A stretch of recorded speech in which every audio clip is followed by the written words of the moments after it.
welcome back to my channel. Do you know, today is a stunningly beautiful day when it comes to sunshine, but my goodness, it's as windy as anything. And I have just got up and I'm just looking out there, and I've been growing edibles in a greenhouse, you know, one of these plastic greenhouses, strawberries, lettuce, chard. What else do I have in there? Potatoes are starting to root. I have chives, mint, basil, onions, and the majority of them have all fallen off the shelves. The greenhouse is standing, but it's been shaken so violently by the wind that my plants have fallen off. It is blowing a hoolie. So after doing this, I'm going out to perform a rescue mission, and let's hope I can save them, because my strawberries are just starting to sprout. Strawberries, actual real strawberries that I can eat. Right, now today I've come on to share some books that I've acquired over the last couple of months. We haven't discussed books on here for a while, so I thought, right, get up this morning and get on there and show you what has been added to my tarot library. Now, this first book that I'm going to show you is a book that I had ordered, oh gosh, last year anyway. I'd ordered it and it wasn't coming in until March, April time, and it finally arrived. This is by Nancy C. Antenucci. It's Ceremonies, Ideas and Experiences for the Tarot Lover, and it's called Tarot Rituals. Okay, this is the book. And the blurb on the back reads as follows: nearly 100 tarot ceremonies and spreads to nourish your soul. Improve your connection to spirit, make special occasions more meaningful, and become a better tarot reader with this impressive collection of rituals, spreads and exercises. Drawing on nearly 40 years of experience, Nancy Antenucci presents the alchemy of ritual and tarot, a powerful combination that can transform both your divination and life. She guides you through the fundamentals of ritual practice and presents a plethora of group and solitary ceremonies. You'll also learn how to create rituals for yourself and others. Within these pages, you'll find rituals for giving readings, celebrating events such as holidays, birthdays, weddings and more. Use the 22 Acts of Magic template to discover which Mage Arcana card offers the best guidance. Create a strong sense of connection at your gathering with the Icebreaker ritual. Whether you are performing a ceremony for one of the Magician's altars or leading a group like the High Priestess, Tarot Rituals is your key to awakening the magic of the cards. Nancy C. Antenucci is a seasoned tarot reader as well as a teacher of visionary strategies. Dear God, my words this morning. Her innovative take on tarot makes her a highly sought after teacher and presenter around the country and internationally. She's also the author of Psychic Tarot and founder of Minnesota's Twin Cities Tarot Collective, and produces the annual North Star Tarot Conference. So there you go. That's this book, Tarot Rituals. I have just paged through it. I haven't actually sat and read much out of it yet, simply because I haven't had 2 minutes to sit down and do so since it's arrived, but I have every intention of doing so. There's the circle, there's so many different spreads in here, but what I like about it is the fact that it, you know, many people say, well, do we have to have tarot rituals? No, you actually don't have to have tarot rituals. That's down to an individual. I know personally, when I've got a client booked in for a reading, I sort of dedicate about half an hour before the reading. In that time, excuse me, in that time I will set out where I'm reading the tarot, which room I'm reading it in. It will either be my dining room or my front room. Depends if I'm in the house or if there are other people in the house here too. If I'm reading in a studio, I'll be there. I've sorted it out in the morning. I cleanse the area using my sage.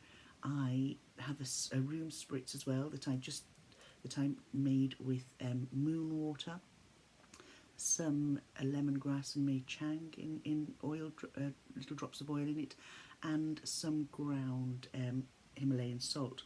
that I put at the bottom. All things, the senses, you know, the moon water, it's all positivity, and I just give it a little light spray, and it smells nice as well. And then I sit and I do a small meditation, and I just ask if there's anything or any past loved ones that's coming into the room with the person that's coming for the reading, that I ask my own circle that I call in to keep us safe, that anything that comes through doesn't mean any harm. And sometimes something will come through for somebody, other times it's just the reading, and I find it relaxes me and it sets the tone for that morning's activities. It's just whatever you are comfortable with, you do it your way. It's great to have a book like that that gives you guidance on introducing this sort of thing, but also if you're already doing your own form of tarot ritual, it's nice to look at different and new things and additions that you can do. Then I have Tarot, Talisman or Taboo, Reading the World as Symbol. This is by Mark Patrick Hederman. Okay, and this is, the last century was hell for many people, a hell of our own creation. In many cases, those of us in charge of others, whether in concentration camps, schools, parishes, orphanages, families, had lost touch with ourselves, had failed to tap into our unconscious lives. Many of the great monsters we can now parade in public with the clarity and courage of hindsight are no more than the rest of us writ large. Every one of us has potentially an oppressor, and why? Because we had repressed the Mr. Hyde in us and were living the Dr. Jekyll, which is what happens when we neglect the major part of ourselves, our unconscious. At the most basic and most negative level, we are required to do something about this untapped source in ourselves. It is almost a matter of hygiene and health. But there is another more pressing reason why we should get in touch with our unconsciousness, because this is also where the springs of our creativity are hidden and where God can enter our lives. Most of us are related to this subcontinent and in a passive way through our dreams. This book suggests that there are active ways to engage with this area. One way is through the tarot cards. Getting in touch with the unconscious can be difficult and dangerous. Our ordinary approach to life, our trained and cultivated ways of thinking, are allergic to this swampy unknown. We lose our bearings, we panic. The tarot cards are like an idiot's guide to the unconscious, an easy way to subvert the rationale and allow the energies beneath to creep up through the floorboards. If you learn to shuffle and to deal the 22 major arcana cards of this ancient museum of the unconscious, it will help you familiarise yourself with a symbolic way of thinking and domesticate an underworld of otherwise meaningless shadows and shapes. This book gives an introduction to the tarot, a history of its uses and abuses, a practical guide to its values as an underground map. It also provides a meditation on each one of the 22 major arcana, which can help the reader to undertake their own spiritual journey. The important books in life are not the ones which we read, they are the ones which read us. And that's the way tarot should be read. This book, Mark Patrick Hederman, is a philosopher and a monk. The founding editor of the cultural journey, The Crane Bag, he's also the author of Haunted Inkwell, Art and Our Future, and the bestseller Kissing the Dark. This is by Curragh Press, and you know, as a monk, it mentioned Kissing the Dark, Veritas. Now, Veritas is a Catholic bookshop, so this is where we have the crossover between our spirituality and a mainstream religion, really, and the fact that it's printed here in Dublin. The fact that we've actually got a monk looking into this, you know, you do have your naysayers who are still of the mindset, and you do find them. I know when we're in our tarot community, we think people don't think like that anymore. People still do think, you know, you open that deck of 78 cards, you're opening the depths of hell, you know. So this gives us another way to look at things, and I do have another book, which is Meditations with the Tarot. That too was written by a monk, and it's just amazing how these things aren't always brought to light, that it's not just us in our tarot community, but people who are in walks of life that you wouldn't think would be involved in this sort of practice. But we are. And sometimes it's that particular, not this man himself, but groups of people from those organisations or organised religions who are the first to throw stones when it comes to accusing us for using these tools. Yeah, I shall hush my mouth on that one. Now, the Tarot Activity Book is a book by Andy Matzner, and I came across this. It was mentioned on there was like a little mini course that Brian Cormac Carr was doing on his channel, and he introduced a spread in that as well, which was really, really interesting. And this book was mentioned, so I thought, oh, that sounds rather interesting, I might give that a look. And this is the book, the Tarot Activity Book. Did you know that tarot cards can have a rich and varied life outside of divination? They certainly do when you combine them with expressive arts activities such as writing, making art and crafting. In this book you'll learn how to mix tarot into the creative process, that it's a fun and powerful way to stimulate your imagination. After all, each card is itself a mini artistic masterpiece, packed with symbolism and meaning. This makes them natural tools for developing self-awareness and a personal transformation. Whether beginner or advanced, if you have an interest in tarot, you will find much joy in this book. The nearly 100 activities and exercises will add another dimension to your experience of the cards. This book will also be useful if you are a mental health professional or art teacher who uses the expressive arts in your practice. Inside, you will discover a wealth of creative and therapeutic ideas regarding how to incorporate tarot into the work you do with clients or students. Andy Matzner himself is a licensed clinical social worker, psychotherapist and tarot card reader. Excuse me. I do apologise. I can't get rid of that little cough. So this book, if you recall my last video I did was basically on crafts that I had done here in my little haven, and that enhance my tarot life. And just to address one thing, a great question was asked of me. Why don't I print off the tarot cards from online and use them instead of buying small decks to use within my tarot journals? And that's a really good question. My answer is, for me, I love colour, as you can see. You know, a lot of this be like gaudy for some people. For me, I just love colour. So I always like the cards in colour. So if I'm using cards in my tarot journaling, I like to use coloured cards. So therefore I'd have to use colour printing, and we use the printer anyway for my husband's letterheads and business cards. But I would be using that much. I would be going through ink like water. And for the cartridges for my printer, we're looking, for the colour itself, it's over €50, and it's 30 odd for a black cartridge. So we're looking at the guts of €80 to €90 for me to replace cartridges on my printer, whereas I can get 3 packs of the tiny tarot for €32. So I can go out every now and again and replenish my stock of tiny tarot.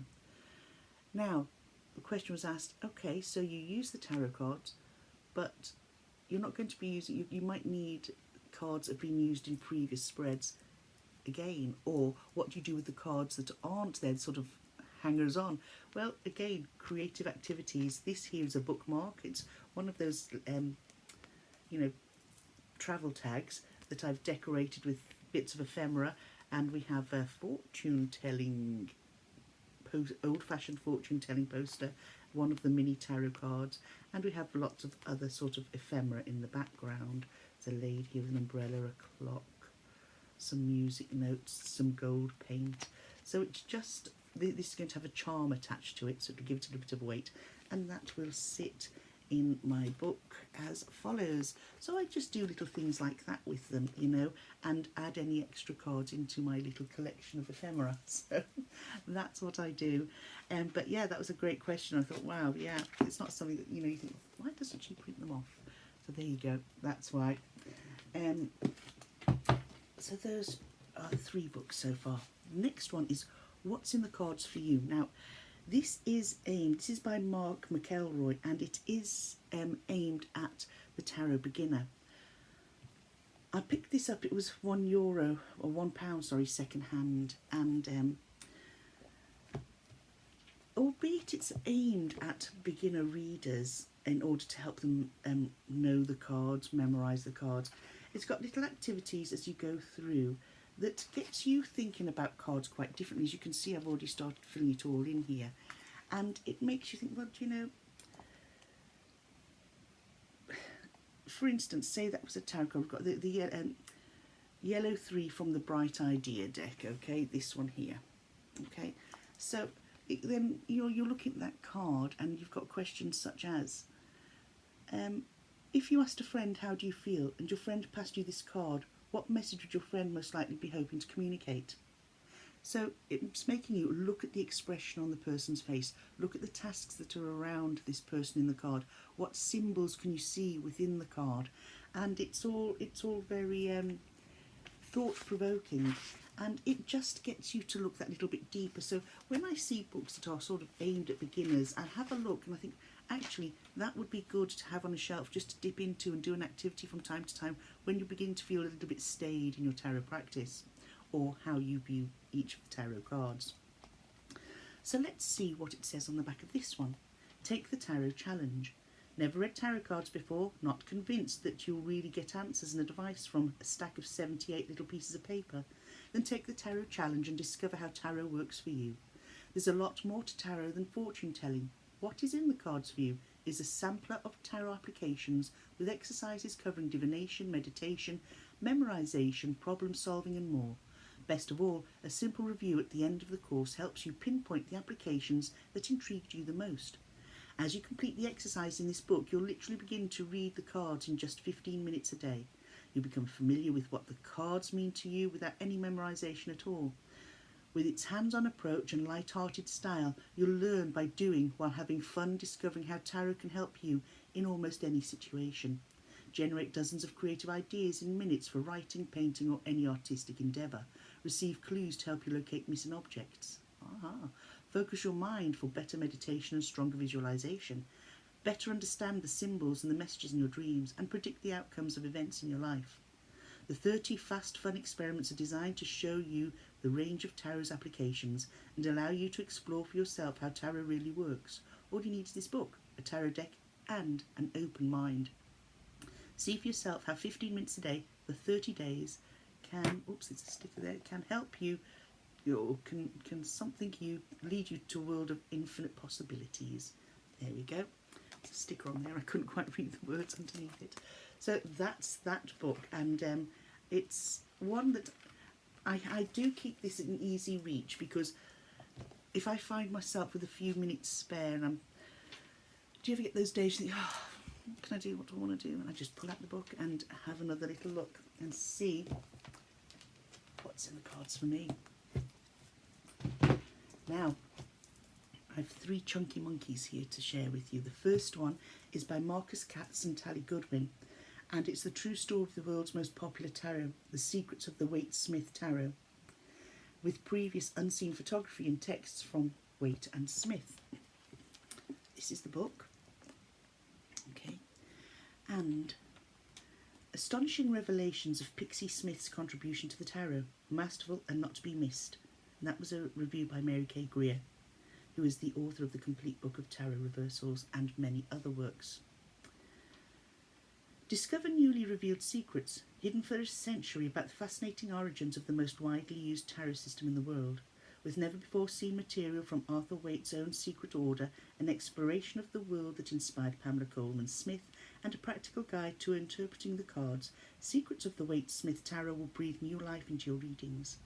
Drawing on Waite's unpublished writings, historic photographs of Smith, and much more, Secrets of the Waite-Smith Tarot unlock the symbols and correspondences of the cards, explore the comparison between the court cards and the stage characters that influenced Smith, learn about her intuitive understanding of the Tree of Life, and how that wisdom is reflected in her minor arcana. From stunning artwork and sample spreads to influential colours and music, this groundbreaking book draws back the curtain to reveal the true legacies of Waite and Smith. And it goes on to tell us a little bit there about Marcus Katz and Tali Goodwin and what they do in life. Okay, so this is that book. Now, there you go, it covers each card very much in depth, giving key symbols, etc., etc. And it's one that I have dipped in. I have sort of glanced through, and to be honest with you, it's one that I think I'm going to find quite interesting. It's not a book that I'm going to read cover to cover. This is a book that I will dip in for advice. It's a book that I will pick up from time to time and take out and say, right, this is the chapter I'm going to read today. I will get through it eventually, but it's not one that I could sit down and just digest as I would a novel. A lot of my tarot books, and this is what I like as well, look at the symbolism here, and Shakespeare also was quite an influence on some of the works of Pamela Coleman Smith, which I think is quite remarkable. And when you can link interests that you have, like I do like reading, I love poetry, I love reading plays and attending plays, and I'm terrible because when I lived over in Wales, Bodnant Gardens used to have the Royal Shakespeare Company there, and I went to see The Tempest. Did I go and see Hamlet? I took with them my copies of the play, and I was able to follow the play. It brought what was in that book to life, so I can see how something like that could be very much influential on a person's art and contribute to the creations of their own. It's most enjoyable. So those are those books there, and I have one more here. This one I might have shared with you before. 21 Ways to Read a Tarot Card by Mary K. Greer. Okay, and this book is not as I expect it to be. I expected looking at it from this point of view, that point of view, the other point of view, but this is actually like a workbook.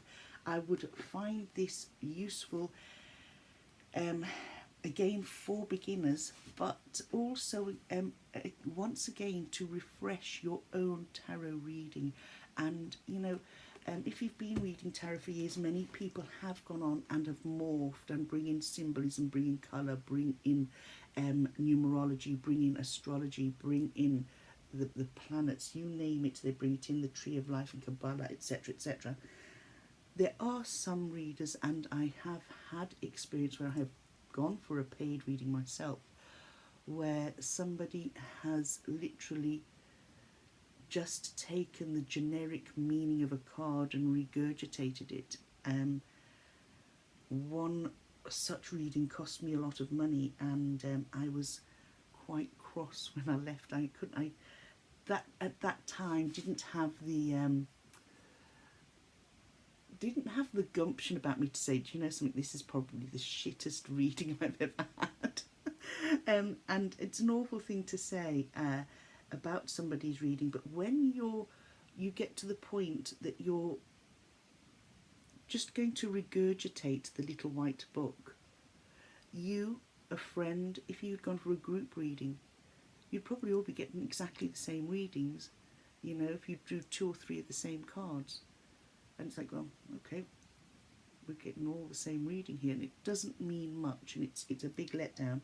So I think, if people are getting rather staid and just want to have a look and look at themselves as well, this is a great book. Drawing on more than 4 decades of experience, tarot scholar, teacher and author Mary K. Greer has developed an energising new approach designed to deepen your understanding of each card in the tarot deck. Just as the 26 letters of the alphabet can be combined to form millions of words, these 21 methods can be used in any combination to gain a new insight and perspective. Emphasising both traditional and personal methods of interpretation, the 21 techniques involve storytelling, sketching, symbols, metaphors, dialogues and other imaginative processes. By emphasising interaction, transformation and empowerment, this multifaceted approach to tarot will help you build upon standard interpretations and discover new ways to connecting with the cards. And I am enjoying it, as you can see. And this is one that I am working through surely from cover to cover, because I'm doing each exercise as they come along. And it does go the way of the apprentice, the way of the adept, the personal story activities. You can see again, once again, note-taking and marking. I know some people will find that absolutely dreadful that I'm marking my books, but these are on my shelf. They'll always be on my shelf, and the notes inside will be valuable to one of my own. Let me take over my tarot library. There we go. The last book I'm sharing with you today is huge and heavy, and I have to keep it on the table because it's just too heavy for my hands to hold. This is the Illustrated Signs and Symbols Sourcebook, and it's an A to Z compendium of over 1,000 designs, and it's by Adele Nozedar. Okay, and this is signs and symbols from all over, not just tarot. Why do Masonic templates have a black and white checkered floor? What is the difference between a pentacle and a pentagram? Why is the snail one of the most significant symbolic creatures in the Mayan mathematics? The Signs and Symbols Sourcebook is an A to Z treasure trove of facts, stories and hidden meanings of symbols from cultures around the world. Where does each symbol come from? What does it mean? Learn about Native American hunting symbols, secret alphabets and coded messages. Find out the true meaning of Indian mudras, the Masonic compass, the Eye of Horus, the caduceus, the hundreds of other ancient signs. Loaded with over 1,000 lush images, this comprehensive source book is everything you need to unlock the secrets of the symbols of our world.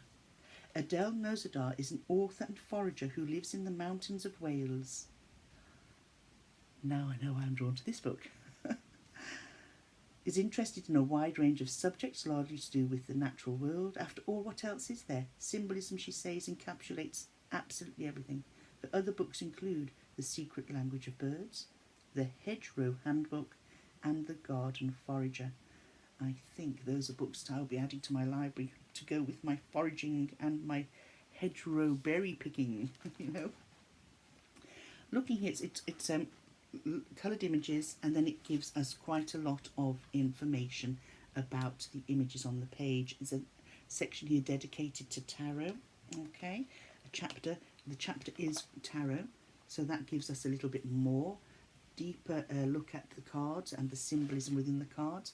Then we have besides the tarot, we then have things like the Spear of Destiny, Solomon's Knot. There you go, Solomon's Knot is this here, okay, this one here, and the Star and Crescent, the Star of David. It tells us all about the symbolism of these items. The Sheila na gig, which is one here that's you'll find here on many of the church entrances, the old Sheila na gig, and I think a lot of them were destroyed at one point. It's a surprising and even shocking symbol when seen for the first time. The Sheila na gig is a Celtic symbol that is often carved into stonework. A grotesque sight, Sheila na gig is a squat little figure with marked exhibitionist tendencies that seem to smile cheekily as she pulls open the lips of her vulva to reveal a gaping hole. Is it possible that the gargoyle and other frightening figures Sheila na gig is to protect? Also, in view of her position, it might be assumed that she is a symbol of sexual infertility. And I think that these were carved into stone, but were often seen on church. I think they were all pulled down and a lot of them destroyed. You know, it's a very strange looking thing. Sheila na gig there, you can see that drawn one there. Okay. We have circles, the seeds of life, the sceptres, the scythe. What does the scythe mean? It's one of the most common symbols of death. The scythe is a tool used by the Grim Reaper as he reaps his harvest of souls. This tool was also the tribute of the god Saturn, who appeared as Kronos, the god of time. The scythe of these ancient gods is not quite the doom-laden instrument as it appears in the skeletal hand of the Grim Reaper. It was more a reminder of the cycles of life.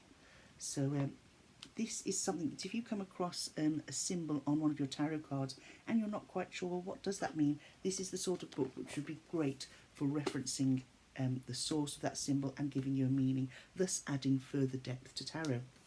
Now my husband said to me, surely Elaine, you know, you've got all these books, you can't tell me that you've read each one cover to cover. And he's quite right, no. With many of my books, and you'll see them on my shelves, particularly down here, a lot of them have these sort of little tabs in them. For this one, this is Know Your Tarot Courts. I was actually doing my own study into the queens of each suit. So each one of these marks each of the queens, so I could, for quick reference. And on here, I just have written on the one tab queens. So I'll use a different colour if I was to look at the kings, etc., etc. So that's what I do with my books. A lot of them are dip in, find the information I want. Books that I have read or will read cover to cover over time would be things like Tarot for Writers, if I'm doing activities if I'm story writing, where can my character go here if I hit that sort of wall, you know. I enjoy, I've read the Ancestral Tarot cover to cover. That was one that I found remarkable, and as you know, I had created a series of videos on that. And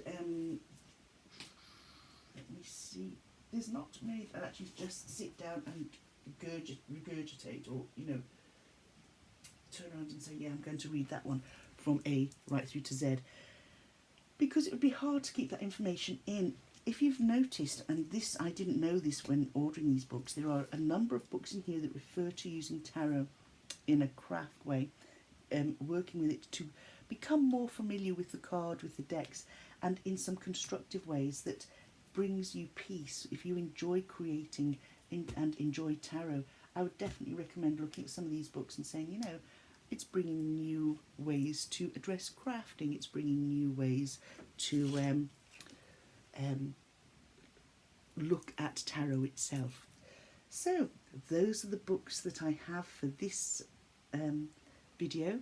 It's been a long time since we've looked at books, and these are now going to sit in my library. I need to get some more shelving, and I wouldn't know where on earth I'd put it in here, but I do need a dedicated shelf to tarot books. I've actually run out of shelving down here on my books, because all my books are down here, and I have more books here. I've books on the windowsill. I've books downstairs. I think I need to slow down on my book purchase. But you know, when someone brings out a good book, you think, oh, that's what I need in my library. I'm a book fiend. What can I say? Anyway, I'm off now to rescue my plants. Wish me good luck, and have a lovely day, whatever you might be doing. And keep tarotting. Bye now.